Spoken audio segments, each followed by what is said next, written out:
ದರ್ಶನ್ಗೆ ಸಂಬಂಧಪಟ್ಟಂತಹ ಸುದ್ದಿ. ಪೊಲೀಸರು ಚಾರ್ಜ್ ಶೀಟ್ ಅನ್ನು ಸಲ್ಲಿಸಿದ್ದು ಈ ಡಿ ಗ್ಯಾಂಗ್ನ ಕ್ರೂರತ್ವ, ಅಟ್ಟಹಾಸ ಒಂದಾದ ಮೇಲೆ ಒಂದು ರಿವೀಲ್ ಆಗ್ತಾ ಇದೆ.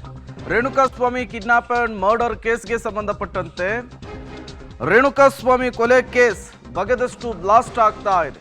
ಹೊಸ ಸಂಗತಿಗಳ ಅನಾವರಣ ಆಗ್ತಾ ಇದೆ.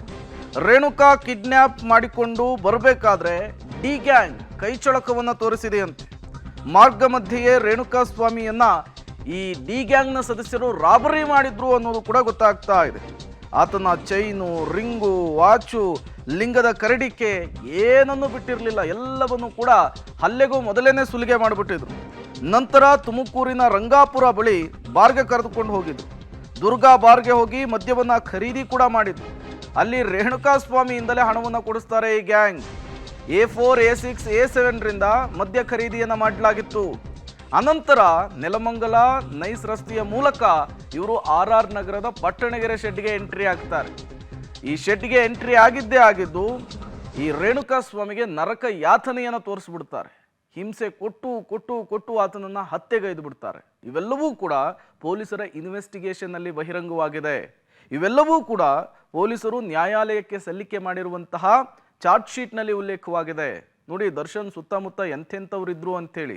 ಒಂದು ಕಡೆ ಎಣ್ಣೆ ಪಾರ್ಟಿ, ಮತ್ತೊಂದು ಕಡೆ ಹಲ್ಲೆ, ಮತ್ತೊಂದು ಕಡೆ ಹಿಂಸೆ, ಕೊಲೆ, ಅದರ ಜೊತೆಗೆ ಸುಲಿಗೆ ಬೇರೆ.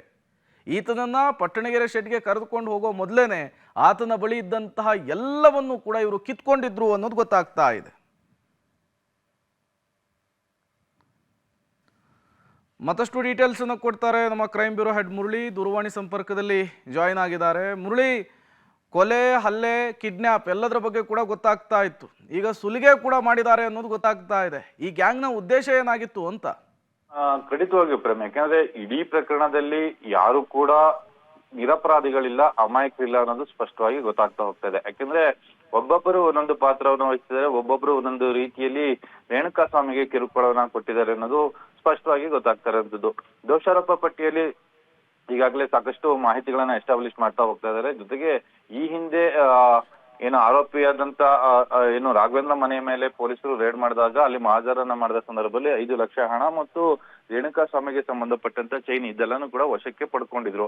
ಆದ್ರೆ ಅದನ್ನ ಎಲ್ಲಿ ಕಳವು ಮಾಡಿದ್ರು, ಆತನ ಪ್ರಾಣ ಹೋದ ಬಳಿಕ ಚಿನ್ನಾಭರಣಗಳನ್ನ ಕಳವು ಮಾಡಿದ್ರು ಅನ್ನೋದ್ರ ಬಗ್ಗೆ ಅನುಮಾನಗಳಿತ್ತು. ಆದ್ರೆ ದೋಷಾರೋಪ ಪಟ್ಟಿಯಲ್ಲಿ ಉಲ್ಲೇಖವನ್ನು ಮಾಡಿರುವಂತದ್ದು ಅವರು ಮಾರ್ಗ ಮಧ್ಯೆ ಚಿತ್ರದುರ್ಗದಿಂದ ಬೆಂಗಳೂರಿಗೆ ಬರುವ ಸಂದರ್ಭದಲ್ಲಿ ಮಾರ್ಗ ಮಧ್ಯೆ ತುಮಕೂರಿನಲ್ಲಿ ರಂಗಾಪುರದ ದುರ್ಗಾ ಬಾರ್ನ ಬಳಿಯಲ್ಲಿ ಗಾಡಿಯನ್ನ ನಿಲ್ಲಿಸ್ತಾರೆ. ಗಾಡಿಯನ್ನ ನಿಲ್ಲಿಸಿದ ಸಂದರ್ಭದಲ್ಲಿ ಆತನಿಗೆ ಬೆದರಿಕೆಯನ್ನ ಮಾಡಿ ಆತನ ಚಿನ್ನ, ಉಂಗ್ರ ಇರ್ಬೋದು, ಕರಡಿಕೆ ಇರ್ಬೋದು ಎಲ್ಲಾನು ಕೂಡ ಕಿತ್ಕೊಳ್ಳುವಂಥದ್ದು.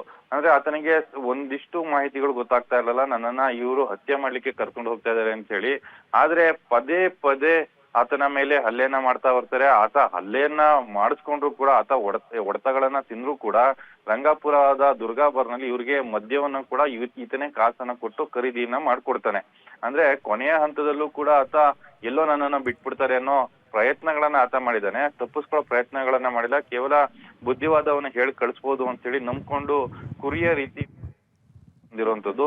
ಅದೆಲ್ಲಾನು ಕೂಡ ದೋಷಾರೋಪ ಪಟ್ಟಿಯಲ್ಲಿ ಉಲ್ಲೇಖವನ್ನ ಮಾಡಿರುವಂತದ್ದು. Prem, okay, thank you Murali ತಮ್ಮೆಲ್ಲ ಮಾಹಿತಿಗಾಗಿ.